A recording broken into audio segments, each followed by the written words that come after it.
In the name of Allah, most gracious, most merciful, this is an oral history interview with Sister Atallah Nuri Jordan, conducted by Zainab Ansari and Bilal King. And the location is Masjid al-Mu'minun on March 23rd, 2014. Sister Atallah, thank you so much for sitting down with us. Thank you for having me. So what we're doing is basically having a conversation, but in having this conversation, we're creating a historical document, so to speak, Okay. with this oral history interview. So I'm going to begin by asking you just some brief questions about your family background. For example, where were you born? And what was your family like? What was your neighborhood like? Yeah, Okay. What was my family like? I was born in Chicago, Illinois, South Side, February 19th, 1949, I'll be all right, to a mother that had 5 children, and I was next to the youngest. We had, my father left when I was about 4 and a half, my natural father, and my stepfather raised us. I think he and my mom divorced when I was 7. I don't really want to go into a lot about my family because it was insane. But as far as we've been able to trace back the history of my family, everybody was addicted. Drugs, alcohol, obesity from overeating, womanizing, manizing, gambling, and a lot of abuse. Physical, mental, emotional, spiritual, financial, every kind of abuse. So rough for a young girl. And I was so adventuresome and so curious and really good in school. I had the kind of mind I could read a book and not have to do homework, not have to take it home and study, you know. But since there wasn't a lot of care or concern, I think I lost care and concern early. Dropped out of school I was just going into my sophomore year. I left, but I didn't realize until after I left that I was pregnant. So I was leaving anyway. So I just said, why not? And was encouraged a lot to either have an abortion or put my son up for adoption. But I used to have these dreams. My grandmother called me a seer at a young age. I didn't know what that meant. But she used to play the numbers off my dreams. And she was the only one that told me, don't give up my son, that she had a vision. Well, I'd also had a dream. And for some reason, I just was certain I was going to have a boy, a male child. I dreamed his name, and I decided to keep my son. And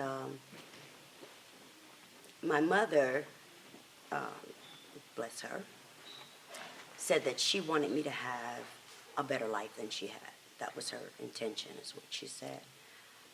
But when they asked me how was I going to manage with my son, I said, I don't know, but we will.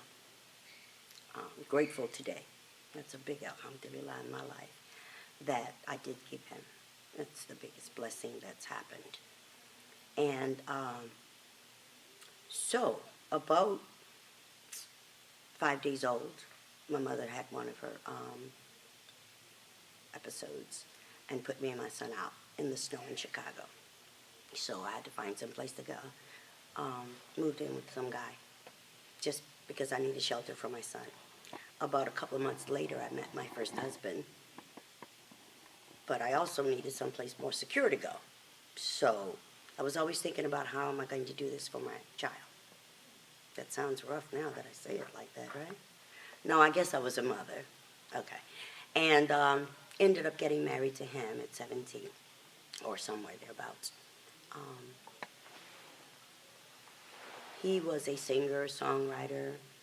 We ended up opening a music studio in Chicago, met a lot of important, famous people. But I never was starstruck or a groupie or anything, so it was just old hat to me.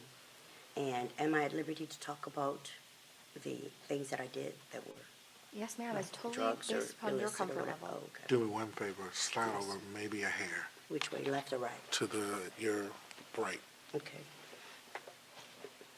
Right there is perfect. Sure. Yeah, I promise you. Yes, ma'am. Good. Well, I'm okay talking about it, but I'm okay Okay. if you're okay. Okay. My brother introduced me to marijuana. I was 8. He was 10 years older than me. He was a mainline heroin user since he was 12 and had been in and out of school, jail, and a reform school and all that stuff.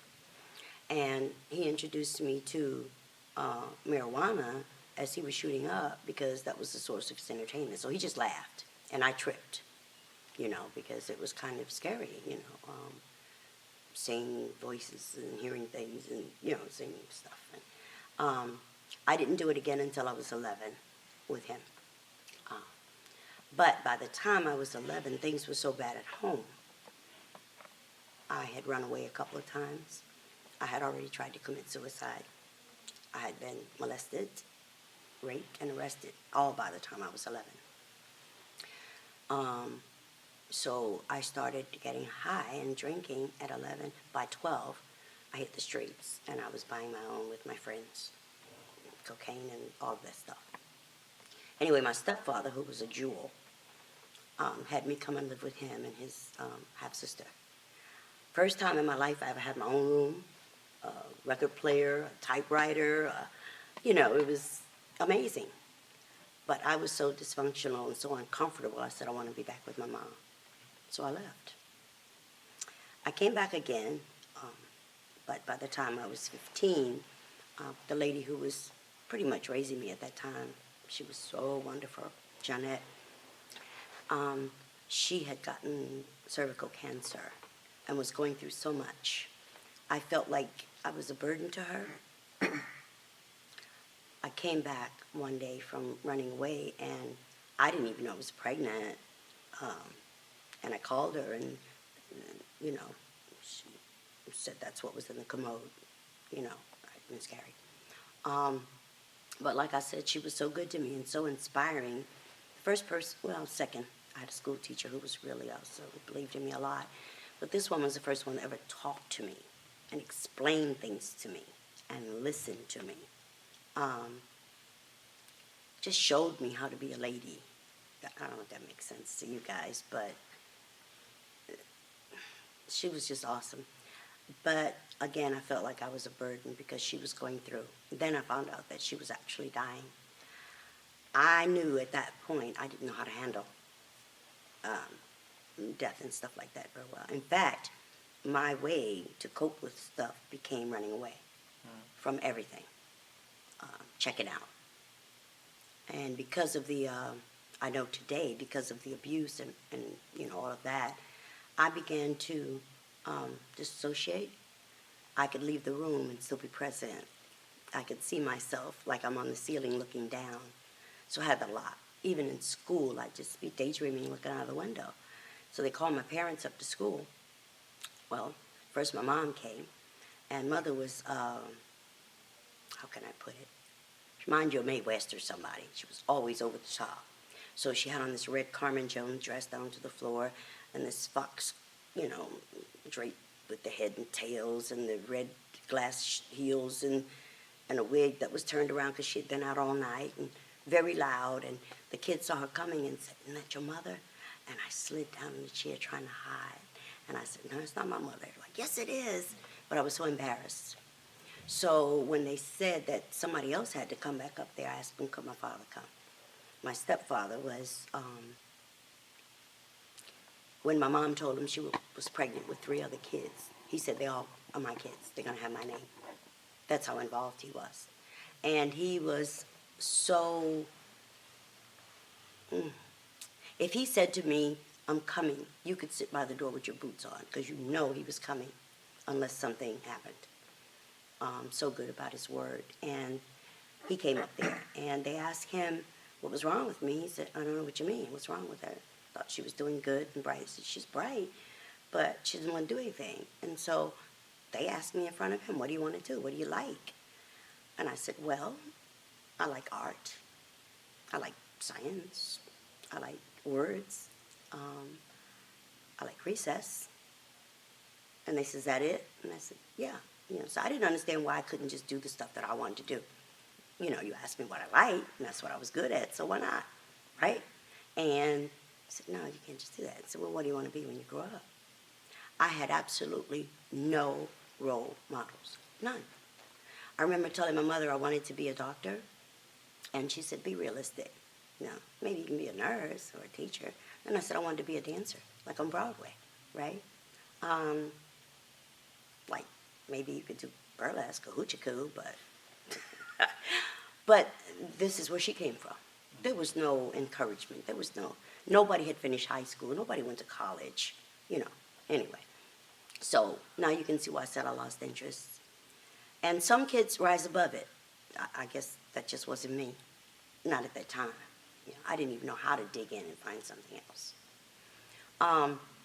So, armed with that information, I thought I'd just do what everybody did. And in my neighborhood, all I saw was drug addicts and prostitutes and, you know, people that did wrong, and in my family. So my little aspirations have been shot down. I didn't have a clue. So when I got married and pregnant and involved so young, my goal then became just to be the best mother I could be. Okay, so I'll cut to the chase. I was the first one in my family to,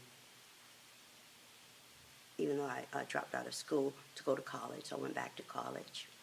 I still haven't finished, but I went. The first one to ever go and try to get some mental help for the issues in our family.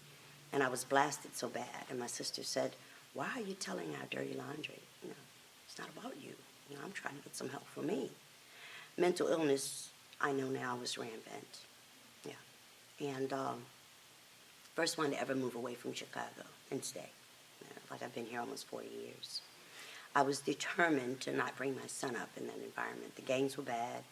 I didn't want to see him get killed or whatever. I just wanted to give him the best chance possible. So I'm happy to say that he was a straight A student, an all-star in sports, and perfect attendance. Now, how that happened, being on drugs, I can't tell you. But I was the teen mom, you know. I was involved. I might have been high the night before, but he always saw me when he went to bed. He wasn't company and stuff like that. He saw me every morning, even if I only made him cereal. In my mind, he was eating, and I didn't know until a couple of years ago. He told me he hated TV dinners. He hated SpaghettiOs and beans and Frankies, but he survived because I was young and didn't know any better. Okay. Today, I'm grateful that we can talk. We have a pretty good relationship.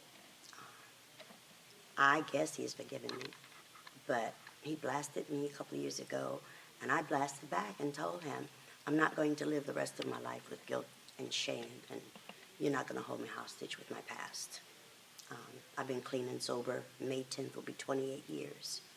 So I've done the best I can do. So you got to do whatever you got to do with your anger, with your hurt, with your whatever. You're grown now. And that was the last talk we had. Seemed to kind of soften things somewhat. But you can do what you got to do, and I'm going on with my life. Can I ask a question? Yes, sir. When in the trajectory, when does that enter the It's story? really funny that you say that. I was going to try to cop some cocaine from a guy. And, Still in Chicago? yes, in Chicago, South Side. I was 17. And he said, okay.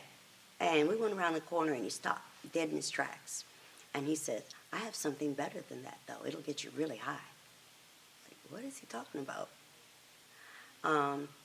At that time, he introduced me to Herbert Muhammad, who, at the time, I was told he was Muhammad Ali's uncle. And then I was told he was his business manager, and I don't know what all he was. I just know that I met Muhammad Ali through him and started going over there. They were talking about things I'd never heard. It was interesting to me. Out of the girlfriends that went with me, I was the only one that wanted to sit and listen. Well, Herbert thought that was really cool of me. So he started inviting me by myself. And I started feeling very uncomfortable about being high to go there. So I wouldn't. And one day he asked me if I wanted something to eat. And I said, yeah, what do you have? And before he even said, he said, what do you like? And I said, you got any pork chops? And the reaction on everybody's face. I mean, it was tangible. You know, like everybody went ballistic. Like, no, she pork chops. No, she didn't. And he said, "We don't eat pork." And I was like, "Oh, well, I'm sorry. I don't even know where that came from." Apologizing for that. But I was brought up on it. But I did know people that didn't eat it. It just had not been in my family. And I said, "So what do you eat?" He said, "Well, come in the kitchen." And he took me in there and opened the freezer, and there were all of these beautifully wrapped in butcher paper and labeled meats. Well, I hadn't seen that either. And all I saw was lamb and fish and chicken and veal and all kinds of. And I said, "I don't know." And he says, "Well, why don't I just make you something nice?" And he took out some lamb. I had never had it like that, and it was so good. Anyway, at that point, I felt like, I don't know if you know what I mean, I felt like a bell rang inside of me. Like I was home. Like I really clearly understood. I got it on a deeper level. Like I said, the other girls stopped coming, but it just felt right. It was like looking in the mirror. And they invited me, of course, to the mosque and all that stuff. He started talking to me about being modest. At that time, you know, we were in the, by now, I guess that was, let me see, 17, 60, going to 67, right? And do I need to tell you, we were wearing bell bottoms and midriff stuff and mini skirts, and are you kidding? Afro puffs? You want me to get rid of what? But I did for a good long time. I didn't stay because I hadn't addressed any of the issues that I was dealing with. So I keep saying I know now because I've done some work. And in looking back in hindsight and in retrospect, I know now that some demons had to be cleared up before I could, you know. At any rate, it was wonderful to me. And it never went away. It never, ever went away. There was always that feeling of wanting to get back to it. Now, when that happened, and maybe you've heard people in recovery say, once you've heard the message of recovery, you can never get high successfully again. You'll never find that first high again. Well, that's the way it was with me with learning about Islam. It was never the same. I felt like there was always this voice, always these demons, always these hallucinations and stuff. Like something was always at me, gnawing at me. You know, voice was talking to me loud and clear. Always uncomfortable about it. Always something to hide. So now I'm dodging these people, right? The Muslims. Oh, yeah. Are you kidding? So my father lived about, I guess about 4, 5, 6 blocks from 75th Street, from the restaurant and the bakery and all that stuff, right? My dad, who never became Muslim, but was so cool with them, and they respected him so much because he was a pretty straight-up guy. The stepfather I'm talking about. Real straight-up guy. Everybody liked him. He would go up there and have his coffee and, you know, eat the pie, bean pie, and all that stuff. So everybody in my family was like, first of all, she must have lost her mind because she let her hair go nappy and had an afro. You know, my grandmother, Big Mama, told my mother, you know, you need to tell a girl to get a straightening comb. And then when I told them I became Muslim, everybody was like, oh my God, you know, she just went from bad to worse. But my dad was like, leave her alone. She's okay, she'll find herself. And he whispered to me and told me, I'm proud of you. Because that was the only time he saw me not getting high and abusing myself. So he saw evidence of me looking better and feeling better. Anywho, okay. So the first husband, just completely out of whack. We split up. I moved everything in a U-Haul and went 30 miles away to Gary, Indiana. But I was headed to Florida or California and then on to the islands was my plan. You know. Just you and your son. Oh, yeah. Just, you know, I'm getting out of Chicago no matter what. I'm going somewhere warm. And I had never been, so I don't know where all that courage came from, first of all. And I said I was adventuresome. So I was like, I'm going. And they said, you don't know anybody. That's where I'll meet people. I don't have to know anybody. I put all the little money I had in my sock, and we took off. The day I moved there, my cousin was married to this girl. Well, her cousin had just come out of Vietnam, had just gotten back. Oh, let me go back a minute. The first husband, I met him when I was 12 or 13. He was in a singing group with my sister. Didn't know they were dating. I wish they had told me. Because I just found out he died a couple of years ago, that they had been dating all of the years. And then on her deathbed, I asked her why. She didn't tell me. I mean, I could understand him, but you could have told me. You're my sister. Very nonchalant, like, very lackadaisical. I don't see where it made any difference. But I wouldn't have married him had I known they were, well, anyway, you know what I mean. So I met my second husband the day I went to Gary. Both husbands had just come out of the military. The first one had just come from Fort Benning in Georgia, and he had some Georgia weed. So I said, let's get married. The second one had just come back from Vietnam, and he had Vietnamese marijuana. And so I said, well, let's get married. Well, that's how it went, for real. And he started having opium and, stuff sent from Vietnam, because it was real easy at that time. But anyway, so a couple of weeks later, we were living together, and we ended up getting married as soon as my divorce was final from my first guy. There's no thought. There was no plan. It is what it is. It's convenient. He was a good guy after the first couple of days of my son kicking at him and what have you, but he cared about him, and he said, let's go and get you some teeth. My mother, God bless her soul, because she was so inattentive and so out of it, she allowed me to go to the dentist by myself. I had an abscess. He shot me in the abscess, pushed the pus out, pulled my 2 front teeth at 11 or 12, right at puberty. So it was real traumatic. But anyway, when I met my husband, I didn't have any teeth, and he said, I still like you, and he bought me some teeth. And he got us an apartment, and he bought my son a whole bedroom set from the Salvation Army or something. And I said, he's a keeper. I wasn't working on all cylinders. My picker. But, again, I'm really, if you can believe it, thinking about my son. Mm-hmm. Okay. He was very involved with me with the school and sports, and he had a car, and both of them were very physically fit just coming out of the military. And this all stays in Gary, Indiana at this point? We were staying in Gary. Gary, yeah. The guy was from Gary. Okay. Yeah. Okay. So, things didn't work out so well. Well, he bought me a house out about 3 blocks from the beach. I never had a guy in my life that didn't cheat. So let me just say that. I never, even to this date. No. So, kind of caught him in some stuff. Anyway, I decided the marriage wasn't working. So what did I do? I sold the house, sold everything in it, the washer dryer, the dog, packed up everything, shared the money from the house with him. I moved to Atlanta. It's real simple to me. Mm-hmm. I mean, why not? He started calling, coming to visit, and he joined me here. Things still didn't work out. We got another house. I won a house for $1 in Homestead. Anyway, so now I'm ready to go back to Islam, and he wasn't having it. He was born Christian, and, it's got to be something wrong with you. Why would you want to do that? Since he did not want to join, when I left him, I moved to an apartment on the west side. What year was this? 1978. Okay. Oh, I remember that. Mm-hmm. And I had to have major surgery.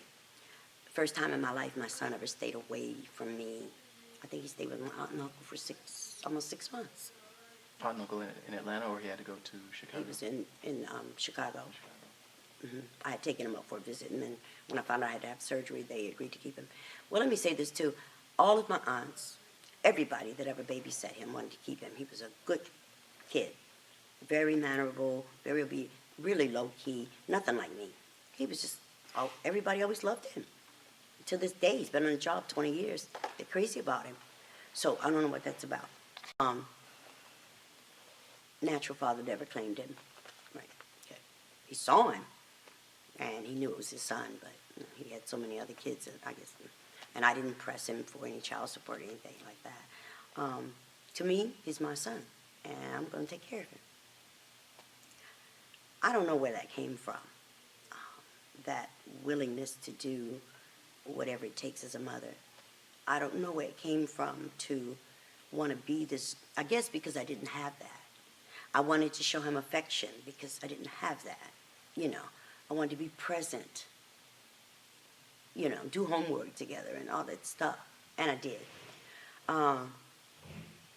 Okay, was introduced to Silas Muhammad, and at the time, the mosque that they have now was not there. Wow. They were meeting in a house on Camilton Road. It was in a house. And when I met them, they were on this fundraising mission to get this building. Well, the first building, the deal fell through. To this date, my name is on a plaque on the wall still there for being one of the biggest fundraisers to get the building they're in. I was just as committed and just as adamant as I was about being this mother. Can you tell us what building that is for? 3030 Campbellton Road. What is that though? What is there? Well, it's a brick building, 2-story, that was, I think it was the Masons. I think the Masons had it first. Anyway, it was only one owner. And when we went in there, they still had the sands and the camels, and the pictures of all the secretive, all that, the little rooms. But it was a very nice building. And there wasn't a whole lot of decorating that needed to be done. That was another reason. But it also wasn't cheap. Now, they had been doing the fundraising, like I said. But from the time that I joined until I decided to take leave, I was on that daily going to the airport and on the corners and with the can, the fundraising thing.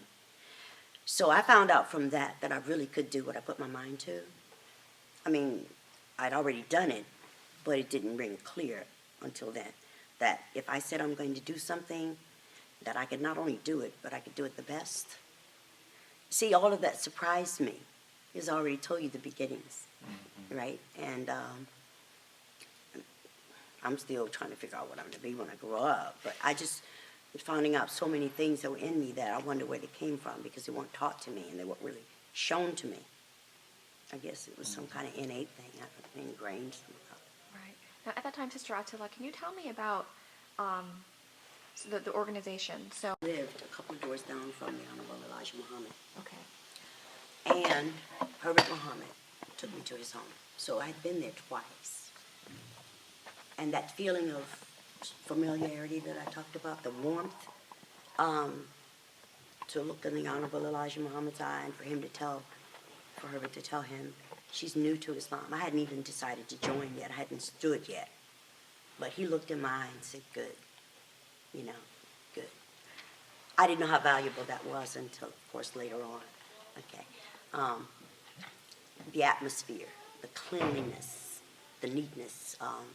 I was so impressed. That is historic. Was it the house in Hyde Park? Yes. Yes. So I was touched by that too. I'd never seen or felt that much peace in a home. That people were coming in and being welcomed as we were sitting there, and the hospitality and the graciousness and the soft-spoken. Everything was just, the lights were, I won't say it was dark, but it was dim, and it was just so pleasant, for lack of a better word, right?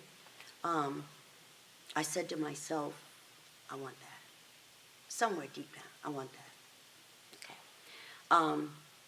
When I was introduced to Silas Muhammad, I had a similar feeling of peace. Later on, was invited to the home, his wife. Everything was so just smooth. I don't know, better word. I was back to smoking pot, and I admitted it to him. And he said, I know. And he said, and we'll deal with that. And you'll stop.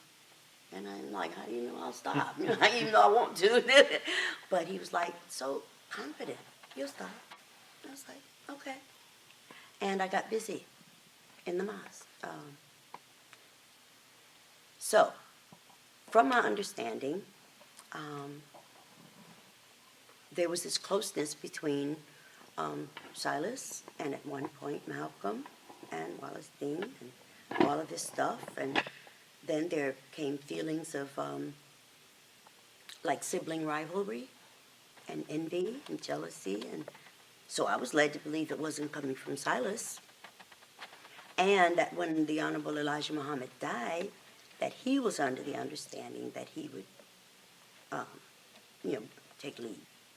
Okay. he absolutely said in these words to me, I never had animosity toward him, but that it was assumed that because he was his son, you know, and that Wallace had feelings about Malcolm even being, you know, spokesperson and minister that he was and all that stuff. So the rift supposedly happened long before I ever met any of them, you know, years before. So when he died and they split off, and he did not become whoever, whatever, then he decided to start this thing, but in hopes that more people would follow. Okay? And not from him, but from other people. I heard so much of people really went more with Wallace because he was his son. I don't know. Yeah, I don't know. I don't get involved in a lot of politics. I don't do a lot of he say, she say. So a lot of it, I just was like, in one ear and out the other. I didn't really care. I went with what I felt.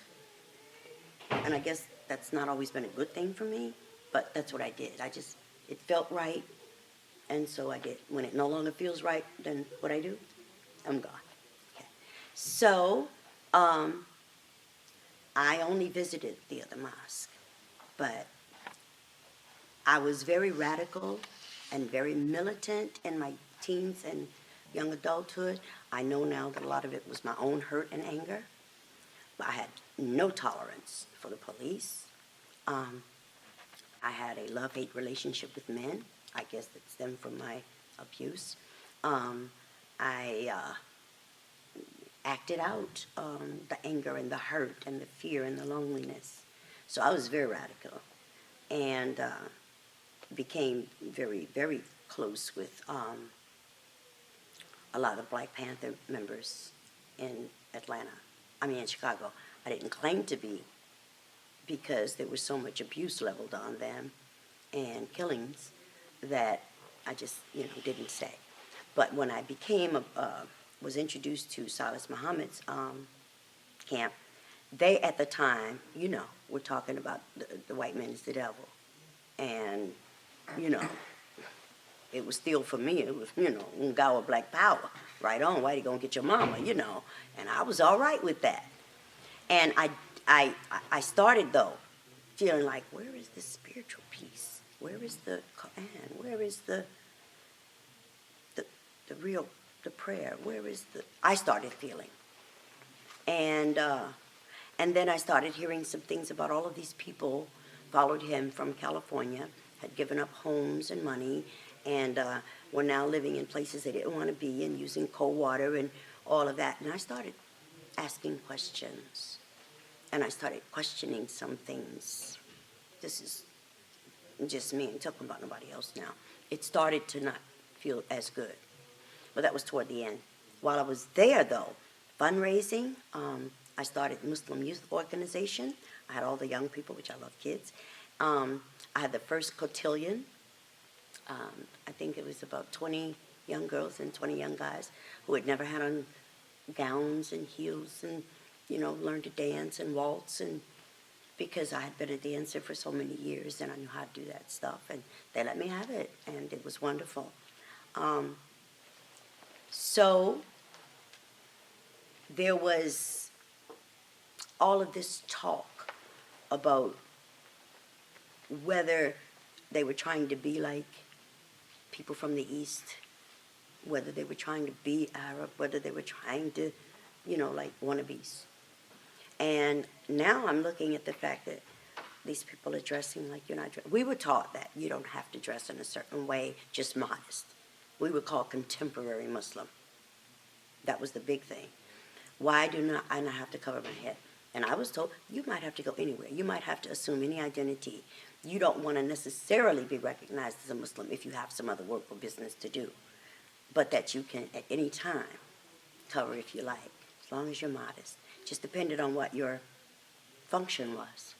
So you weren't required to wear the headpiece? No. That was a part of being the contemporary Muslim, okay? And like I said, if you chose to, or if you were required to go somewhere, we were told that something, not 9/11 necessarily, something was coming, that something was going to happen in which you may have to not deny that you're a Muslim, but certainly not be so readily identifiable.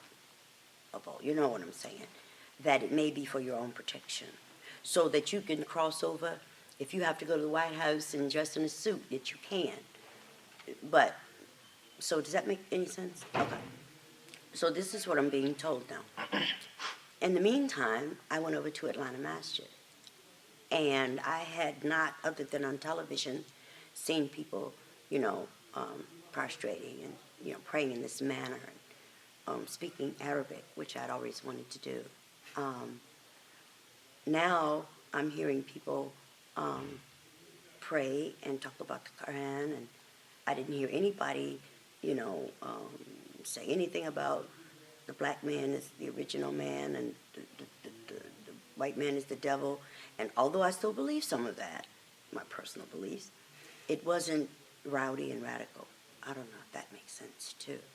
It wasn't so militant. It didn't sound so angry and hostile. Because now I'm thinking that no matter whether this is our belief or not, we still got to get along because we have to function in this society. And can this still be my belief? But I might have to be more covert, like my radical self in the 60s, for self-preservation, for my own protection. I have to do what I have to do, right? And it just wasn't always comfortable or convenient, the repercussions behind saying some of my beliefs in public, okay? I didn't always get what I needed to get from the situation because I was like, if I'm waiting in your face and you got the goods or services, I don't think they take kindly to that. So, okay, now I'm opening up more to a more global, a more universal aspect. My own journey is taking me there. And when I saw the movie Malcolm, it kind of made me cry because I felt kind of like that. Like nobody told me, it just started becoming more apparent and it started feeling right. And where does the acceptance come in and the love? And I'm still not mad at Silas. I'm not. Some of the things that I needed to do, absolutely, I had to go through that. I feel like it was necessary, part of my transformation. I don't think I would have come to where I come to had I not gone that route. The fact that my son and I were treated so wonderfully, were almost favored to the point of some jealousy on other members' parts. So I kind of understood that thing with Wallace and Silas and Malcolm and what have you. Silas gave us our names, my son and myself. My son became a minister, but no, he would not be willing to talk to you about it. I'm just telling you now. But he became a minister and was very good and very well liked. Reminded me a lot of Malcolm. Very articulate and really clean-cut young man, But his journey is his journey, He came into Silas's organization and joined because I joined. I left, and he didn't leave right away, but he left because of his own reasons. He didn't just follow me out because I left. And I wanted him to make his own decision, coming or going. So he did. Going over there now because I haven't been in so long. Some of the members kept calling for a while, and they called my son even longer. The expectations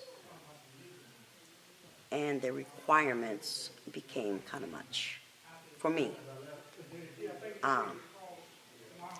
I think that for what they do is a very noble goal. I was very proud of them for the strides that they made moving from California to no money to raising money for this mosque. I saw so many people come and join. It really grew pretty rapidly.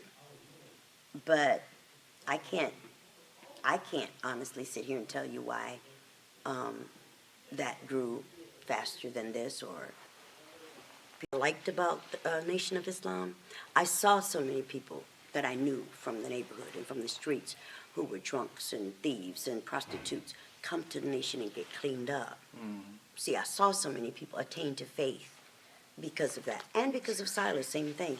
Because we would have to go on the street and we actually, what we call, pulled some people who looked like they needed a way out, like me.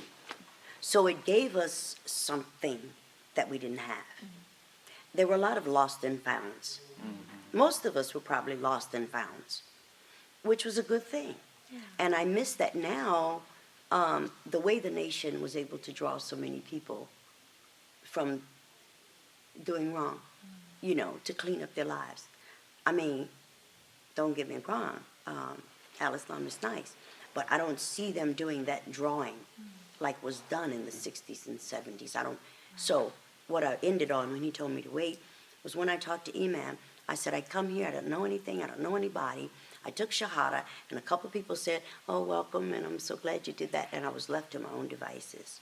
There weren't even many smiles, and I had to ask this old sister, what's wrong with it? This is not attractive to me. Nobody's smiling at me. Nobody's speaking at me. Nobody's greeting me or hugging me. You don't even remember my name from one week to the next. Why should I want to come here? And I asked them, could I start a hospitality committee? I wanted for people to have what I didn't have when I got there. Can I have a little warmth here? Can I feel a part of? I don't know anything about the May Club. I don't know anything about what it means to fast on Ramadan. I don't even know what Eid means. I don't know how to pray. I don't know none of this stuff. And so you say, I've taken Shahada, and I'm now a Muslim over here, and what? Can anybody help me learn how to pray in the Islamic way? How do I learn Arabic? I want to read it myself, right? So all of this stuff, I'm trying to find out on my own. And I'm saying there's got to be a better way for new people that are interested to come and have some of this stuff offered to you or help with it. Why? Because there's some people who are not as forward as me. They're not going to be trying to dig it up. They ain't going to ask the questions. They're going to do just what I did. They're going to leave. But maybe they won't come back. I did come back 3 or 4 years later. I can honestly say, and I'm so grateful, didn't go back to drugs, wasn't fornicating, wasn't eating a pig, and I prayed at home. But I find that there's so much strength in numbers, and the community is so important because you can really slip away at home by yourself, even if you're trying to do the right thing. The strength of the negative in this world, in the streets, is so strong, it has a draw. Don't get me wrong, because I've lived it and I know. I just chose not to want it. And I know that I have to want to be clean and be a Muslim more than I want to do wrong. I must want to, because I would have already clocked out. Do you know what I'm saying? MashaAllah, you know, Sister Opal Muhammad, we talked to her last month, and she talked about coming to Atlanta Masjid and also kind of missing that hospitality aspect, and that she felt that there needed to be more in place to welcome newcomers to the masjid. Exactly. And so I understand now they've started a hospitality thing, and they meet a couple of times a month. And don't get me wrong, I went to Atlanta Masjid for years. Love it. Maybe, though, what I like about this, maybe it's so big, some of the hominess is missing. So I've been in several different mosques. I was coming here for a long time. I've gone to the West End. So since I operate so much on feeling, I said, I got to go where it feels right. I got to go to a home place. I got to go. You saw me come in and the brother welcomed me. And those brothers telling me, you can't even touch your sister's hand. Brother, come and just give me a hug, because we've been knowing each other for 30 years. I mean, it ain't like indecent. But, put his hand on my shoulder. Hey, sister, it's good to see you. I want that. I need that. So that's kind of where I am now. I'm feeling a little lonely because I've been home ill. And I requested, this is a personal thing, it's not an indictment against them, but I'm just saying, they got a new secretary over at the masjid. I put in a request for some financial help last year. I have yet to get a call. I even mentioned to Imam, he said, did you talk to the secretary yet? Can I get my name in the program as sick and shut in? Kinds of things like that. But I get a text every week about what's going on, and we need some money, and can you buy these tickets? You understand what I'm saying? So that might sound resentful. It's not, but that's real fact. So I haven't had anybody call me. If you say, sister, I haven't seen you in 4 to 6 months, why would you not call me? Instead of saying, I asked Sister Joanne, has she seen you? If you haven't seen me, then obviously something is wrong. Why not have a committee? I even suggested that we get a box of greeting cards, all occasion, so if anybody's out, we can send them a card. Not just the favorite people, and not just you because you're on the committee, and not just you because you're popular, but everybody. You know, can we do that? So some of my suggestions, it sounds like, were taken on, like the hospitality committee, and some were not. But I need to feel a part of if I'm going to do it. Otherwise, it sends me to right where I am, at home, by myself, and dealing with people from other organizations that are willing to give you a call, come visit. But they're not my people. I mean, they're lovely people. You know, I don't want church people coming over there trying to sell me on Christ. I'm sorry, I don't want to sit and answer the debate with Jehovah's Witnesses. I mean, I ain't got nothing against them people. Do you understand what I'm saying? I know what things we have in common and what we don't, but I want to talk to some Muslims. So I thought that if we've been going to the mosque and the Arabic class and the prayer class together for 2 years, you might miss me if I don't show up. And that's where I am now. That part of Silas Muhammad's camp I do miss. There was a lot of camaraderie. In fact, there was this close-knit kind of thing, almost like Panthers had, in a sense. We got this fight going on, but I got your back no matter what. Now, were they still called Nation of Islam? Silas Muhammad's group? Yes. It was still Nation of Islam. Nation of Islam. Okay. All the way up until the end. And of Okay. course, their paper, you know, they had the Muhammad Speaks, and then they had the final call. Yeah. So we still had the Muhammad Speaks, and they still were baking the pies, and, all of that good stuff when I was last there. Okay. What's going on inside of the organization now, I don't know, because I haven't been in any real contact with anyone, haven't been to the mosque Yeah. in, you know, several years. When I do see people, like I say, for some reason, it's not talked about. I know you're from the mosque. I remember you. How you doing, brother? I've seen you. Yeah. How you been doing? Okay. You still going over to the mosque? Either it's a yes or a no. End of conversation. Yeah. You know. Yeah. mashallah. And that doesn't feel so good. It feels almost like that part of your history is kind of shut out. I don't know if that makes sense to you. Now, is this a different mosque from the one Brother Bilal went to? Because you talked to Minister Abdul Rahman, but Yes. that was Yeah, this is a different one. Different. They're both Okay. on Campbellton, but the one she's talking about Now is the one now east. yeah, and at one point there was a competition going on with those brothers Okay. with the newspaper and the bean pies. Okay. A little different recipe, and they were talking about ours is better. And I had to tell Was one it the brother. same paper though? No. They were different papers. Yeah, different Okay, papers. different papers. But I had to tell one brother, what difference does it make? You're Muslim, I'm Muslim. We're both Muslims under the flag. Yeah. You're selling a bean pie with more cinnamon. I'm selling one with more sugar, whatever. But aren't we both trying to make it? I'm not trying to mess with your quota, whatever number of papers you got, so I'm not going to mess with your corner, right? We both got to do what we got to do. So I didn't like the feeling of that. We're not in competition. Absolutely not. So can I ask one question Yes, for sir. clarity, though? Are we on? Yeah, we've been on. Okay. Oh, really? All this time I thought we were just talking off the cuff. Well, I mean, if you want me to stop it, I will. No, but you're so funny. Go ahead. So, inshallah, are we Okay, gonna? what was your question? And then You mentioned that you were the radical one with the Afro Puffs. You mentioned the Afro Puffs, even in the teens. So even though you were involved in the street activity, you were involved in all of that, you were also doing some political activity even then? Yes, sir. My great-grandmother, who's Caucasian, full-blooded Irish, and loved black men, she said black are very sweet to choose. She was the one that told me it was okay to wear my afro. In fact, she said, be yourself. If I can say, one of the things she told me as a little girl that I'll never forget was, you always, always, always remember you're black. Don't ever forget that white people are white. And she's white. Because she's Irish. telling me, and she's telling me, don't ever forget they're white because they don't ever forget that you're black. So I come up with that. She would talk to me real straight. So she said, I told you my grandmother was the only one that said, go with your natural hair, right? And she was cool, but she really didn't like kids. She was a mean old scooter. But she talked to me real straight, and I appreciated that coming from her point of view, even though she had a black man, black kids. She's still white. And she would talk about how awful white people were, for real, behind closed doors. So I got it from all kinds of ends like that. And so you were actually involved with any organizing events, or it was just more the cultural attitude and the dress? Cultural, and like I said, for all practical purposes, I guess I could say I was, I guess I should go on and say I was Black Panther, but I didn't do it officially, like I said. Right. Now But my like, so brother, the Panthers were feeding. You were there feeding, like Yes, sir. feed kids in the morning. and even till today, I still feed and I still give clothes. That's just something I do. And that's since your teens.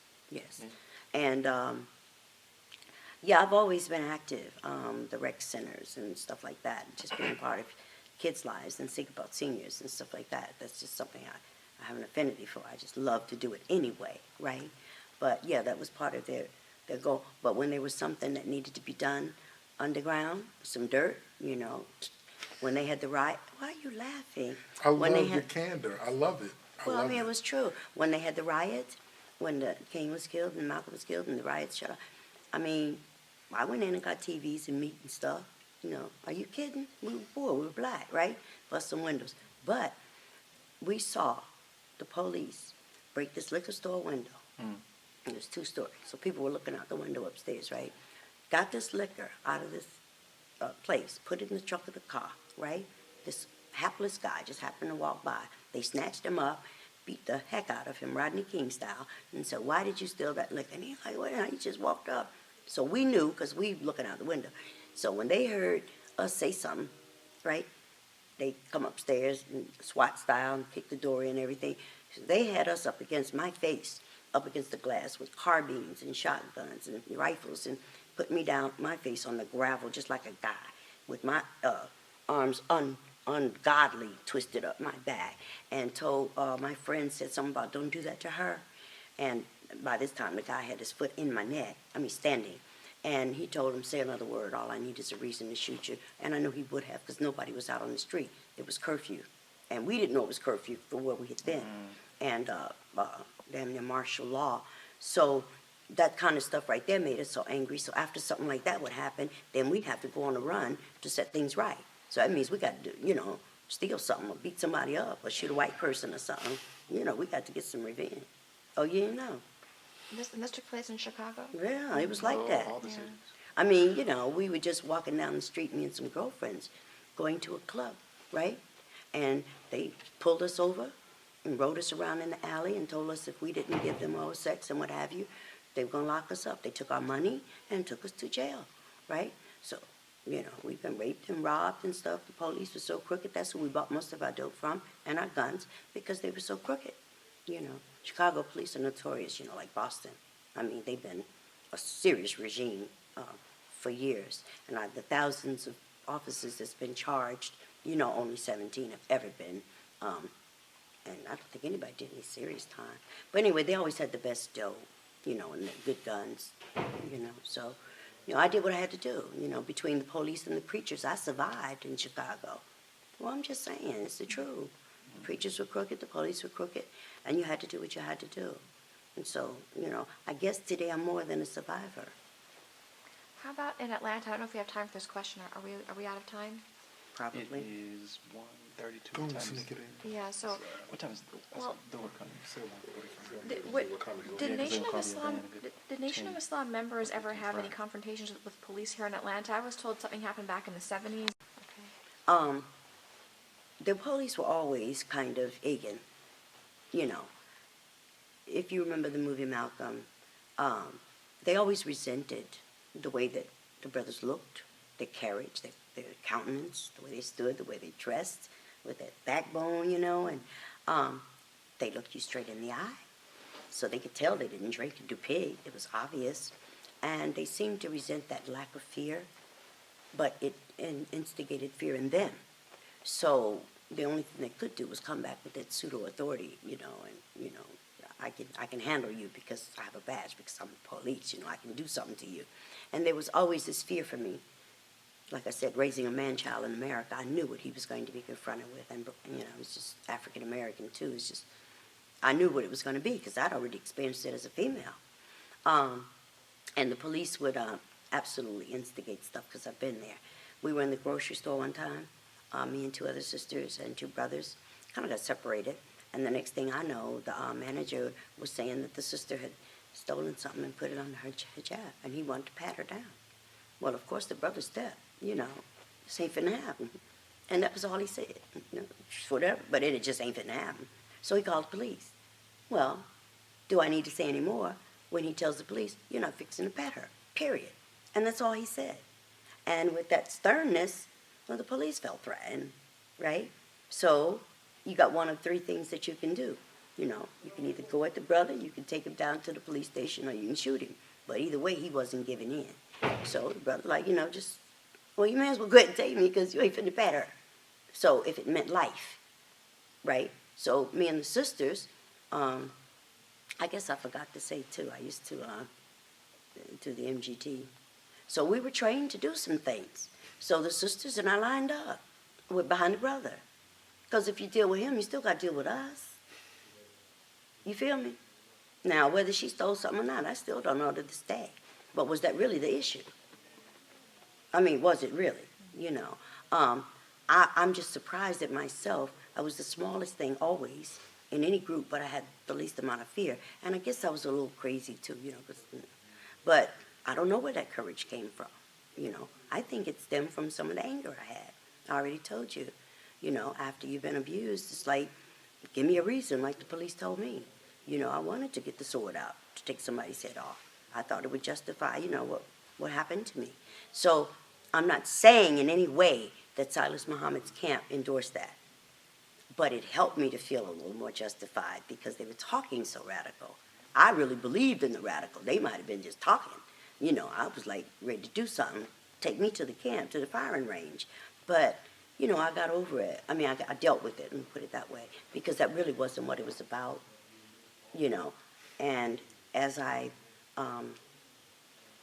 transformation happened, you know, I realized that I did want more of the spiritual. I needed some peace in my life. I didn't need more radical violence and anger and confrontation. I had that all my life. I know how to deal with, you know, yeah, all that confrontation and dissension and stuff. I really know what to do with that.